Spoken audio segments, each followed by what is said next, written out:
Hi friends, welcome to Tasty Recipe World. இன்னைக்கு நம்ம பார்க்க போறது பாப்கார்ன். 5 minutesல வீட்லயே சிம்பிளா ஈஸியா எப்படி பாப்கார்ன் செய்யலாம்னு தான் இன்னைக்கு நம்ம பார்க்க போறோம். வாங்க பார்க்கலாம். குக்கர் அல்லது அடி கனமான பாத்திரத்தை எடுத்துக்கோங்க. 2 டேபிள்ஸ்பூன் அளவு ஆயில் சேர்த்துக்கோங்க. ஆயில் நல்லா சூடாகட்டுங்க.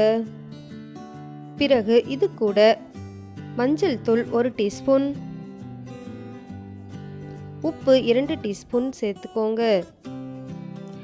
சின்னதா இருக்கிற மாதிரி கார்ன் 100 கிராம் எடுத்துக்கோங்க. கார்னை இப்போ சேர்த்துக்கோங்க. ஸ்டவ்வை மீடியமான ஃப்ளேம்லேயே மெயின்டைன் பண்ணிக்கோங்க. 2 minutes அல்லது கார்ன் பொரிய ஆரம்பிக்கிற வரைக்கும் நல்லா ஃப்ரை பண்ணிக்கோங்க.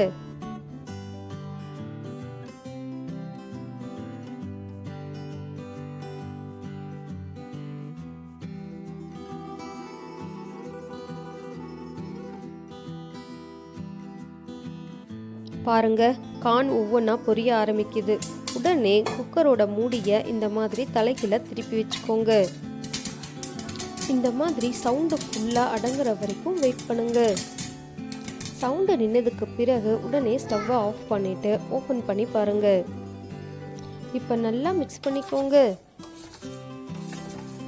மொறுமொறுப்பான பாப்கார்ன் 5 நிமிஷத்தில் ஈஸியாக ரெடி ஆயிருச்சு. கண்டிப்பாக நீங்களும் ட்ரை பண்ணி பாருங்க. இந்த வீடியோ உங்களுக்கு பிடிச்சிருந்தா லைக் பண்ணுங்க, ஷேர் பண்ணுங்க, கண்டிப்பாக மறக்காம சப்ஸ்கிரைப் பண்ணுங்க. தேங்க்யூ ஃபார் வாட்சிங்.